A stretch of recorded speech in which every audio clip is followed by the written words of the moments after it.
Imaginez, un instant, que chaque mot que vous prononcez ne soit pas un simple son éphémère, mais une semence vivante, déposée dans l'invisible avec une force de création immédiate. Vous parlez, et quelque chose, quelque part, dans le domaine de la cause première, s'organise en réponse. Votre prospérité, ou son absence, n'est que l'écho fidèle de cette parole intérieure que vous chuchotez à votre âme dans le secret de vos pensées. Vous avez peut-être appris à déclarer des affirmations, à répéter des phrases de richesse, et pourtant, le monde visible demeure silencieux, impassible, comme si vos mots étaient des lettres jamais livrées. La raison n'est pas que la loi soit défaillante, mais que vous n'en connaissiez pas les clauses secrètes, les mécanismes intimes que Florence Scovel-Shinn nommait les lois divines. La première et la plus fondamentale est la loi de la déclaration.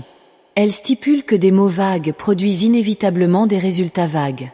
Prononcer « je veux être riche » ou « j'aimerais avoir plus d'argent » est une prière de manque, car elle ancre dans le subconscient l'image de celui qui désire, qui n'a pas. Votre subconscient, cet artiste littéral, ne prend pas en compte la négation. Illinois capture l'image dominante. Je veux peint le portrait du désir. J'aimerais dessine l'esquisse du souhait non comblé.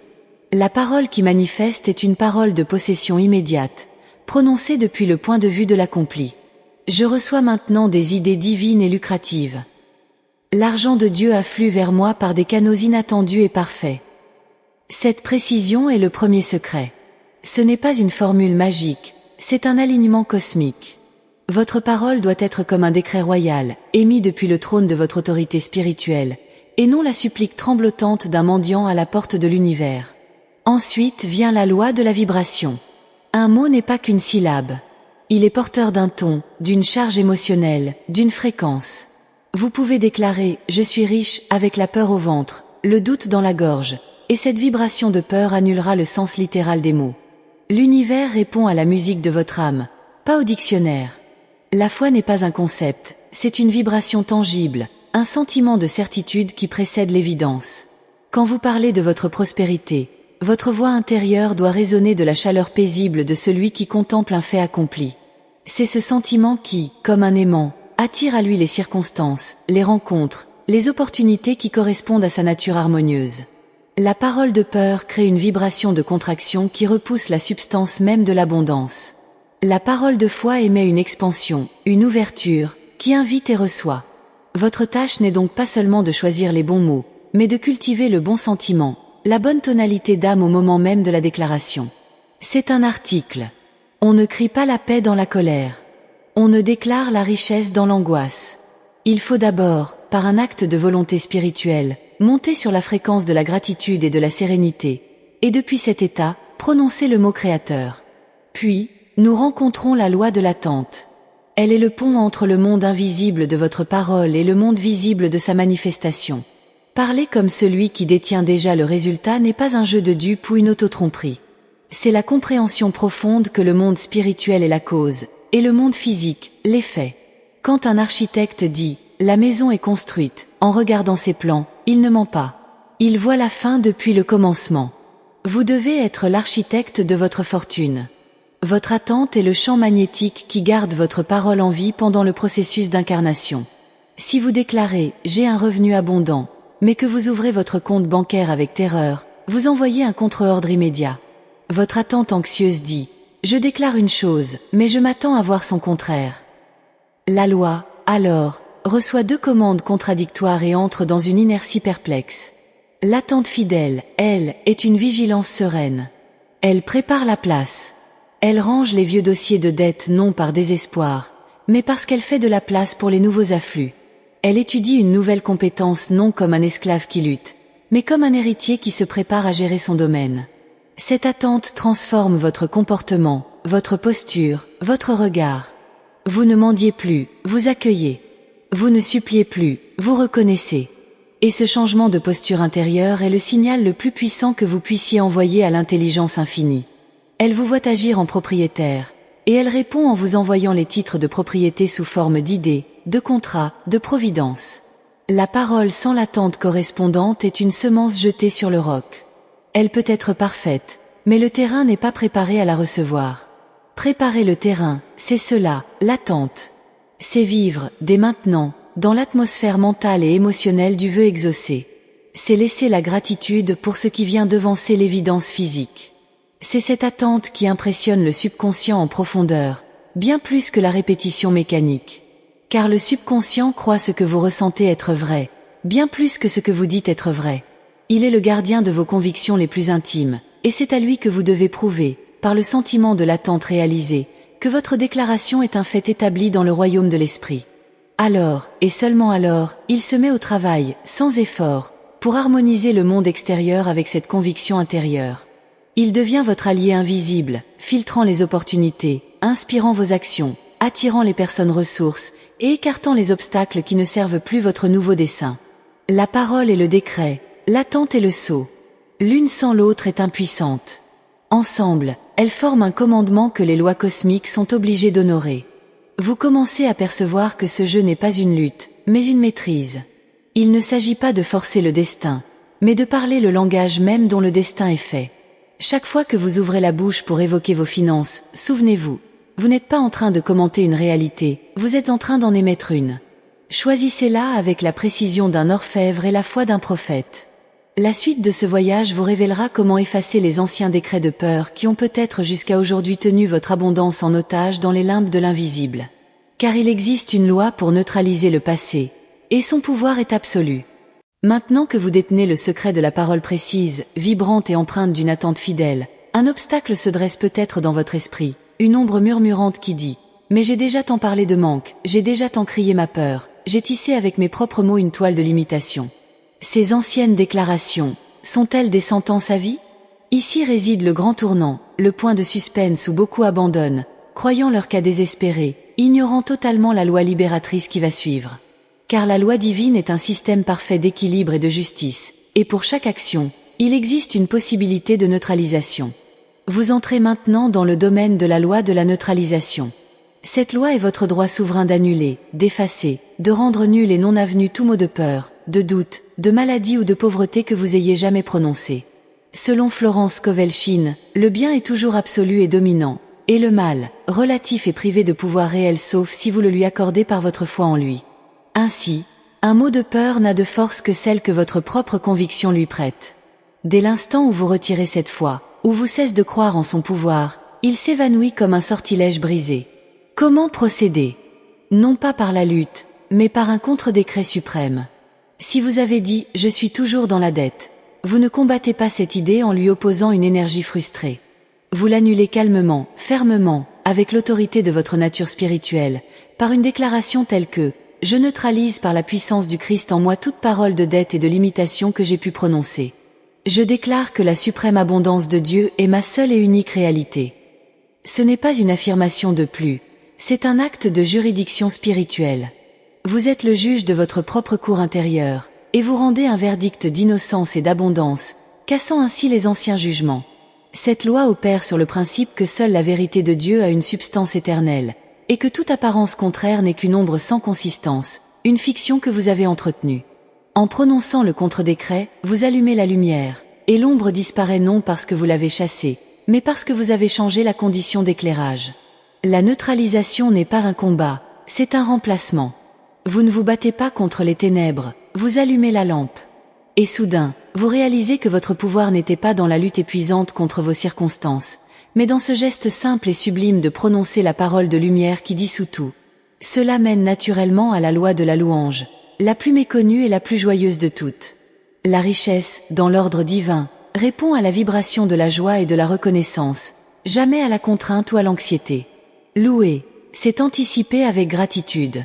C'est remercier l'intelligence infinie pour l'accomplissement parfait, avant même que la forme n'ait émergé.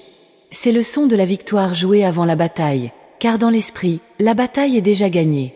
Quand vous louez et remerciez pour votre prospérité présente, parfaite et invisible, vous accomplissez un acte de foi si pur qu'il perce immédiatement les couches les plus denses du doute.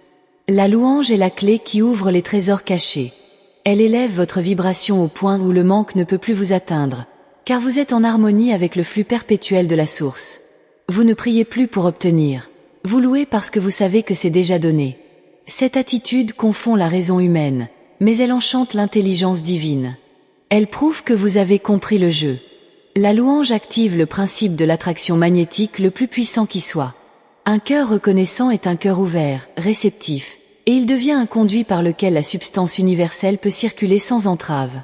Chaque matin, au lieu de déclarer vos besoins, louez pour l'abondance infinie qui est déjà à vous. Remerciez pour le compte bancaire cosmique qui ne fait jamais faillite. Célébrez les canaux invisibles qui s'ouvrent à vous en ce moment même. Cette pratique n'est pas un déni de la réalité visible, c'est un alignement sur une réalité supérieure, plus vraie, plus permanente, qui finira inévitablement par se matérialiser dans votre vie. La louange est l'antidote au sentiment de sacrifice et de lutte. Elle transforme le processus de manifestation d'un labeur incertain en une fête certaine. Et c'est ici que la loi de la répétition entre en scène, non comme une corvée mécanique, mais comme le principe divin de l'impression profonde. Le subconscient, ce jardinier fidèle, ne cède qu'à la certitude et au rythme. Une seule graine, si puissante soit-elle, peut être emportée par le vent de l'ancienne habitude. La répétition n'est pas pour convaincre Dieu, qui vous a déjà exaucé. Elle n'est pas non plus une incantation magique nécessitant un nombre précis. Elle est pour vous, qui avez marché si longtemps dans les ornières du doute et de la limitation. Ces chemins neuronaux sont profonds. Votre travail est de tracer un nouveau sentier, large, clair et direct, en y marchant chaque jour par la parole. Vous ne répétez pas parce que vous n'avez pas été entendu la première fois. Vous répétez pour imprimer, pour graver, pour sculpter dans la substance même de votre âme la nouvelle image de vous-même. Vous êtes le sculpteur et votre parole est le ciseau. Un coup de ciseau ne révèle pas la statue. Il faut la répétition de coups précis, patients, toujours dans la même direction. Cette répétition doit être empreinte de la même foi et de la même sensation de réalité que si vous contempliez l'œuvre achevée. Répéter machinalement en pensant à ses soucis est contre-productif. Mieux vaut une déclaration unique, chargée de toute la foi de votre être, que 1000 répétitions vides. La répétition idéale est celle qui devient une atmosphère, un fond sonore permanent de votre esprit. Vous ne vous contentez pas de sessions matinales, vous maintenez un doux murmure intérieur de gratitude et d'affirmation tout au long de la journée.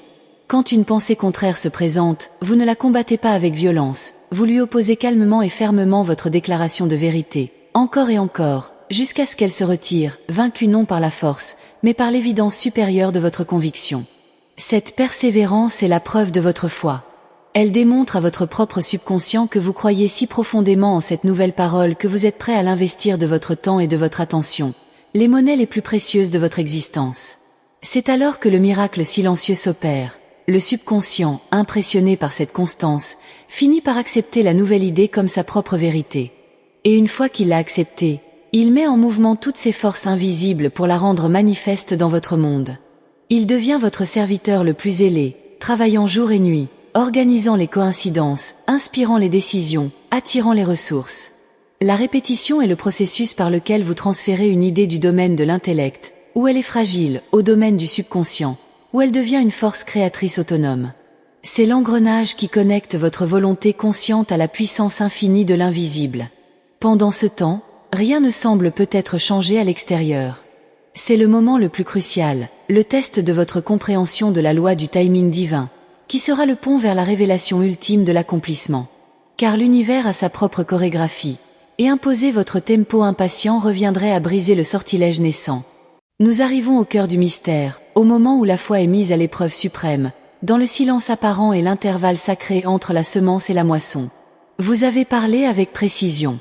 Vous avez neutralisé le passé. Vous avez loué dans la joie et répété avec constance. Et pourtant, le monde tangible peut encore sembler immobile, sourd à vos décrets. C'est ici que se révèle la loi du timing divin, la plus subtile et la plus exigeante en confiance absolue. Cette loi stipule que vos paroles œuvrent dans l'invisible avec une puissance et une intelligence parfaites, et qu'elles se matérialiseront dans la forme au moment exact où les conditions seront les plus favorables pour vous, où votre croissance sera optimale, et où l'impact sera le plus grand. Imposer votre propre calendrier, c'est comme arracher une plante pour vérifier ses racines. Vous détruisez le processus même que vous voulez accélérer. Le doute qui s'insinue en disant « cela ne marche pas » ou « c'est trop long » est le dernier et le plus tenace des adversaires, car il cherche à vous faire renier votre propre parole au bord même du miracle. Le timing divin exige que vous viviez dans l'éternel présent de la foi, sachant que l'œuvre est déjà accomplie dans la 4e dimension, cette dimension de l'esprit où le temps n'existe pas. Votre travail n'est plus de créer, mais de permettre. de vous aligner avec la paix de celui qui a envoyé une commande et qui, sans anxiété, se prépare à la recevoir. Cette période d'attente active n'est pas un vide, c'est la phase la plus créative de toutes, car c'est là que vous forgez votre caractère spirituel. C'est là que vous apprenez à distinguer votre moi qui observe les apparences, de votre moi supérieur qui connaît la vérité. Chaque jour où vous maintenez votre déclaration face à l'évidence contraire, vous gagnez une autorité spirituelle incommensurable. Vous n'attendez pas que l'argent apparaisse pour croire. Vous croyez, et donc l'argent doit apparaître. C'est l'ordre inviolable de la loi. Le timing divin est votre allié, car il prépare non seulement les circonstances extérieures, mais il vous prépare vous, intérieurement, à pouvoir contenir, gérer et bénir la manifestation lorsqu'elle se présentera. Une richesse reçue trop tôt, sur un terrain mental non préparé, pourrait être un danger. La loi vous protège en orchestrant un déploiement parfait. Votre foi est mise à l'épreuve non pour vous torturer, mais pour se renforcer, pour devenir une certitude inébranlable, le seul matériau assez solide sur lequel bâtir un palais de prospérité durable. Pendant ce temps, agissez comme si. Agissez avec la générosité, la clarté et la paix de l'âme comblée. Payez vos factures avec gratitude pour l'argent qui circule, non avec l'amertume du manque. Parlez de vos projets avec la certitude de celui qui décrit une réalité existante. Ce « comme si » n'est pas un mensonge, c'est la foi rendue visible. C'est la parole incarnée dans le geste. Et chaque action inspirée par cette foi accélère silencieusement la matérialisation. C'est le pont que vous construisez depuis votre rive vers la rive de la manifestation.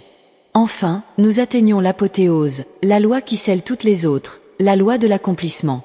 Cette loi révèle pourquoi votre parole doit être fermée par la gratitude, jamais par l'inquiétude. L'inquiétude est une prière inversée, une déclaration de foi dans le mal, dans le manque. Elle annule tout. La gratitude, au contraire, est le sceau final qui dit « Amen, c'est fait ». La véritable gratitude n'est pas un remerciement pour ce que vous voyez, mais pour ce que vous savez être vrai dans le monde de la cause. Lorsque vous dites « merci » après votre déclaration, vous ne remerciez pas pour une promesse, mais pour un fait accompli dans l'invisible. Ce « merci » est l'acte de foi le plus abouti. Il clôt le dossier. Il remet l'affaire entre les mains de la loi, avec une confiance absolue. L'accomplissement n'est pas un événement soudain qui arrive un beau jour sans prévenir. C'est l'aboutissement naturel, l'éclosion visible d'un processus qui a toujours été parfait et complet dans le royaume de l'esprit. Vous le reconnaîtrez à sa grâce, à sa justesse, souvent à son caractère inattendu. La richesse viendra par un canal que vous n'aviez pas prévu, sous une forme que vous n'aviez pas imaginée, mais qui sera parfaitement adaptée à votre être. Votre rôle est de rester ouvert, vigilant aux signes, aux intuitions, aux opportunités légères qui se présentent. L'accomplissement exige de vous une réceptivité joyeuse. Parfois, la manifestation se présentera d'abord comme une idée claire, une inspiration soudaine, une rencontre apparemment fortuite. Agissez sur ces impulsions sans délai. Ce sont les premiers fruits visibles de votre parole. Les négliger, les analyser à l'excès ou les craindre, c'est fermer la porte que vous avez pourtant tant prié pour voir s'ouvrir. La loi de l'accomplissement travaille en synchronicité. Tout se met en place avec une fluidité qui vous semblera miraculeuse, mais qui n'est que la logique parfaite de l'esprit se matérialisant. Votre parole, enfin, est devenue votre baguette. Vous ne parlez plus pour changer votre vie, vous parlez et votre vie est le changement. Vous réalisez alors la 9e et ultime loi, la loi de l'identité, qui imprégnait toutes les autres sans avoir besoin d'être nommée. Vous devez cesser de parler en mendiant et commencer en héritier. Votre identité fondamentale n'est pas celle d'un chercheur de richesse, mais celle d'un enfant de l'abondance infinie, par lequel cette abondance s'exprime naturellement. Vous ne manifestez pas quelque chose d'extérieur à vous, vous révélez ce que vous êtes déjà dans votre essence spirituelle. Parler en mendiant, c'est renier sa propre nature. Parler en héritier, c'est s'affirmer soi-même. Chaque déclaration est alors un rappel de qui vous êtes. Un canal parfait, ouvert et digne de la substance divine qui est la seule réalité de l'univers. L'argent, sous cette lumière, n'est qu'un symbole de cette substance, une expression de ce flux créateur. Lorsque vous parlez depuis cette identité restaurée, il n'y a plus d'effort, plus de tension, seulement l'expression joyeuse et certaine d'une vérité éternelle. Vos paroles ont alors le pouvoir de calmer les tempêtes, d'ouvrir les portes, de dissoudre les obstacles, car elles ne sont plus vos paroles, mais la parole de l'esprit en vous. Vous ne manipulez plus le monde, vous l'harmonisez. Vous ne suppliez plus la vie, vous la commandez avec douceur et autorité, sachant que vous ne commandez qu'à vous-même, à votre propre conscience, pour qu'elle s'aligne sur le bien suprême qui vous est déjà destiné. Le cercle est maintenant complet. Vous avez commencé avec un mot vague et vous terminez avec une identité puissante. Vous avez cru devoir conquérir la richesse, et vous découvrez qu'il s'agissait seulement de vous laisser remplir par elle. Le monde extérieur n'a d'autre choix que de se plier à cette conviction intérieure, car telle est la loi, immuable, impersonnelle et toujours juste. Votre voix a été activée. Elle n'est plus un instrument de description, mais d'invocation. Parlez donc avec puissance. Parlez avec précision. Et que le son de votre âme, désormais accordé à la fréquence de l'héritage divin, orchestre silencieusement la symphonie visible de votre prospérité parfaite. Si cette transmission a touché votre esprit et éclairé votre chemin, montrez votre soutien en cliquant sur le pouce bleu, en partageant cette vidéo et en vous abonnant dès maintenant. Activez la cloche pour être toujours le premier informé de notre nouveau contenu. Maintenant, j'ai besoin de votre opinion. Commentez ci-dessous et dites-nous quel sujet vous souhaitez voir traité ensuite. Votre suggestion peut devenir notre prochaine vidéo, et croyez-moi, votre retour m'est infiniment précieux. Parlez, et que votre parole soit créatrice.